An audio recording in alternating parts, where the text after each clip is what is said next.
Hello friends, welcome back my YouTube channel biology science.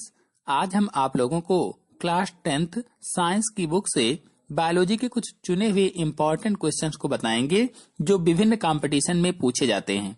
तो पूरी जानकारी के लिए मेरा पूरा वीडियो अंत तक ध्यान से देखिए और यदि अभी तक हमारे चैनल को सब्सक्राइब ना किया हो तो सब्सक्राइब जरूर कर लीजिए। तो चलिए शुरू करते हैं। पहला प्रश्न है, आलू में कायिक प्रवर्धन होता है बीजों द्वारा, आंख द्वारा, कलम द्वारा, रोपड़ द्वारा। तो आलू पर स्थित अपस्थानिक कलिकाओं से नए पौधे का निर्माण हो जाता है। अर्थात जब नए पौधे का विकास जड़, तना, पत्ती तथा उसके अन्य किसी अंग से होता है तो उसे कायिक प्रवर्धन कहा जाता है। तो इसमें आंसर सही होगा सेकंड वाला, आंख द्वारा। अर्थात आलू में कायिक प्रवर्धन आंखों के द्वारा होता है। अगला प्रश्न है, निम्नलिखित जलीय पौधों में कायिक जनन सबसे तेजी से होता है? जलकुंभी, सिंघाड़ा, हाइड्रला, वेसलनेरिया। आंसर सही होगा इसमें पहला, जलकुंभी। अगला प्रश्न है, पत्र प्रकलिका नहीं पाई जाती है? खट्टी बूटी में, प्याज में, घीक्वार में, आम में। आंसर सही होगा चौथा, आम में पत्र प्रकलिका नहीं पाई जाती है। पत्र प्रकलिकाएं मांसल अपस्थानिक कलिकाएं होती हैं जो पौधे से पृथक होकर नए पौधे का निर्माण करती हैं, जैसे प्याज में। अगला प्रश्न है, अजूबा में कायिक प्रवर्धन होता है तना द्वारा, जड़ द्वारा, पत्ती द्वारा, पुष्प द्वारा। तो अजूबा की पत्तियां मांसल होती हैं जिनके किनारे पर जनन कलिकाएं निकलती हैं। इन्हीं जनन कलिकाओं में अपस्थानिक जड़ें निकल आती हैं जो नए पौधे को जन्म देती हैं। मतलब ये कि अजूबा की पत्ती द्वारा इसमें कायिक परिवर्धन होता है। तो आंसर इसमें सही होगा तीसरा, पत्ती द्वारा। अगला प्रश्न है, मुकुलन द्वारा अलैंगिक जनन होता है? यानी मुकुलन द्वारा अलैंगिक जनन किस में होता है? अमीबा में, ईस्ट में, प्लाज्मोडियम में, लेशमानिया में। आंसर सही होगा दूसरा, मुकुलन द्वारा अलैंगिक जनन ईस्ट में होता है। अगला प्रश्न है, पराग कोश में होते हैं बाह्यदल, दल, अंडप, परागकण। तो पराग कोश पुष्प का नर जनन अंग कहलाता है, या कह लीजिए परागकोश पुष्प के नर जनन अंग पुमंग का या एंड्रोसियम का एक भाग होता है। इसी में परागकण होते हैं और ये परागकण पुष्प के नर युग्मक कहलाते हैं। तो इस प्रकार से इसमें आंसर सही होगा चौथा, परागकण। अगला प्रश्न है, द्विनिषेचन क्रिया में त्रिक संलयन के पश्चात बनने वाले ऊतक का नाम है? द्विनिषेचन की क्रिया में त्रिक संलयन के पश्चात बनने वाले ऊतक का नाम बताना है। एंडोस्पर्म, भ्रूण, मूलांकुर, इनमें से कोई नहीं। आंसर सही होगा ए, यानी पहला वाला, एंडोस्पर्म। अगला प्रश्न है, एंजियोस्पर्म में निषेचनोपरांत बीज कवक बनता है?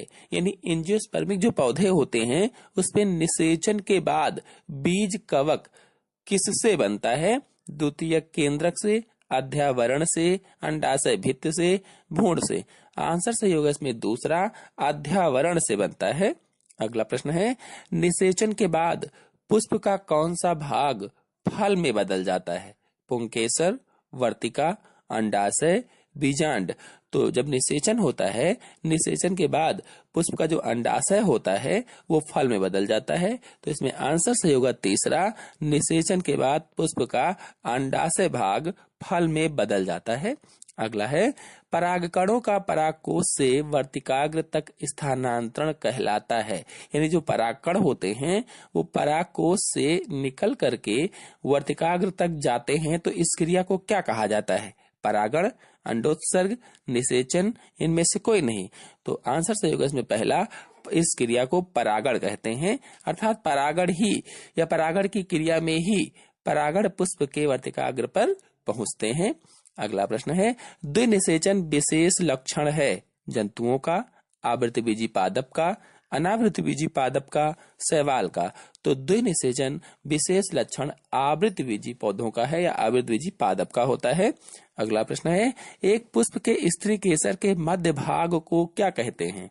वर्तिकाग्र, वर्तिका, अंडाशय, अंड या बीजांड?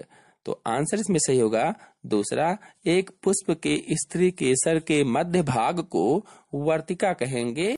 तो एक पुष्प में ये जो स्त्री केसर होता है अथवा जो गायनोसियम होता है ये बीच में होता है और इसी के बीच का भाग वर्तिकाग्र होता है, अर्थात इसी गायनोसियम पर, इसी स्त्री केसर पर बीच में जो वर्तिका लंबी सी लगी रहती है वही इसका मध्य भाग होता है। अगला प्रश्न है, चाय में पाया जाने वाला उत्तेजक पदार्थ एल्कलाइड है, कैफीन, निकोटीन, थीन, मार्फिन। आंसर सही होगा, चाय में पाया जाने वाला उत्तेजक पदार्थ कैफीन होता है। अगला प्रश्न है, कोको प्राप्त होता है थियोब्रोमा के बीजों से, केफिया अरेबिया के बीजों से, सोलेनम ट्यूबरोसम की पत्तियों से, उपयुक्त में से किसी से नहीं। आंसर सही होगा इसमें ए यानी पहला वाला, कोको थियोब्रोमा के बीजों से प्राप्त किया जाता है। अगला प्रश्न है, मदिरा या अल्कोहल सेवन का दुष्प्रभाव किस अंग पर सबसे अधिक होता है? यानी जो लोग मदिरा पीते हैं या अल्कोहल पीते हैं या शराब पीते हैं, इसका दुष्प्रभाव हमारे शरीर के किस अंग पर सबसे अधिक होगा? यकृत पर, इसे अंग्रेजी में लीवर भी कहते हैं, मुख गुहा पर, आमाशय पर, इनमें से कोई नहीं। तो आंसर सही होगा इसमें पहला, यकृत पर अर्थात लीवर पर सबसे अधिक दुष्प्रभाव होगा। अगला प्रश्न है, तीव्र मादक पदार्थ के अंतर्गत आते हैं चरस, ड्रग्स, कोकीन, उपयुक्त सभी। तो तीव्र मादक पदार्थ ये उपयुक्त तीनों होते हैं, यानी तीनों ऑप्शन इसमें सही होंगे। तो इसमें आंसर सही होगा चौथा वाला, उपयुक्त सभी तीव्र मादक पदार्थ के अंतर्गत आएंगे। अगला प्रश्न है, हेलुसिनोजेंस या विभ्रमक औषधि है, एलएसडी, मार्फिन, कैफीन, बेलियम। आंसर सही होगा पहला, हेलोसिनोजेंस या इसको विभ्रमक भी कहते हैं औषधि, एलएसडी होती है। अगला प्रश्न है, सामक औषधि है या सिडेटिव औषधि है, कैफीन, हीरोइन, भांग, लिब्रियम। तो सामक औषधि लिब्रियम होती है। अगला प्रश्न है, भांग, चरस, गांजा, हशीश, मारिजुआना को नशीली दवाओं के किस श्रेणी में रखते हैं? विभ्रमक, उत्तेजक, सामक, पीड़ानाशक। आंसर सही होगा पहला, विभ्रमक की श्रेणी में भांग, चरस, गांजा आदि आते हैं, जबकि ये उत्तेजक, सामक और पीड़ानाशक इसके अंतर्गत नहीं आते हैं। अगला प्रश्न है, मार्फिन है एल्कलाइड्स, एल्कोहल, ईथर, वाष्पशील पदार्थ। तो मार्फिन होती है एल्कलाइड्स, अर्थात हिंदी में कहें तो उत्तेजक पदार्थ होता है। अगला, तंबाकू में पाया जाने वाला उत्तेजक पदार्थ है कैफीन, मार्फिन, निकोटीन, एलएसडी। तो तंबाकू में पाया जाने वाला उत्तेजक पदार्थ निकोटीन होता है। अगला है, एलएसडी होती है सामक तथा निद्रा कारक, ओपिएट, विभ्रमक, उत्तेजक। तो एलएसडी क्या है पहले आपको बता देता हूं। एलएसडी यानी एक नशीली दवा है। ये नशीली दवाएं कौन कौन सी इसमें आती हैं?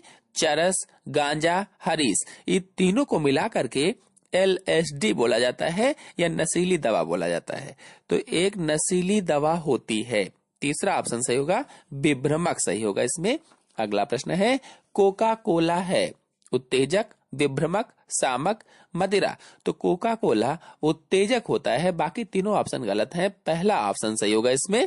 अगला प्रश्न है, अफीम से बनती है हीरोइन, कॉफी, चाय, एलएसडी।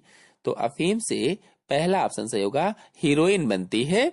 अगला प्रश्न है, विभ्रमक औषधि है कैफीन, निकोटीन, भांग, इनमें से कोई नहीं।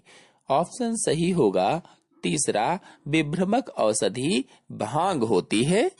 अगला प्रश्न है, सबसे अधिक वाष्पोत्सर्जन होता है, यानी सबसे अधिक वाष्पोत्सर्जन किसके द्वारा होगा? वात रंध्र द्वारा, रंध्र द्वारा, उप त्वचा द्वारा, कार्क द्वारा। तो सबसे अधिक वाष्पोत्सर्जन रंध्रों के द्वारा होता है। ऑप्शन सही होगा दूसरा। अगला प्रश्न है, तेज हवाओं के चलने पर वाष्पोत्सर्जन की दर क्या होगी? बढ़ेगी, घटेगी, रुक जाएगी या अपरिवर्तित रहेगी?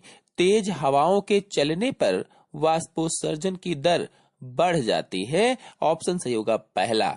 अगला प्रश्न है, पौधों में बिंदु श्रावण की क्रिया में निकलता है शुद्ध जल, कोसा जल, उत्सर्जी पदार्थ, जल तथा कार्बन डाइऑक्साइड। तो पौधों में बिंदु श्रावण की क्रिया में कोसा रस निकलता है।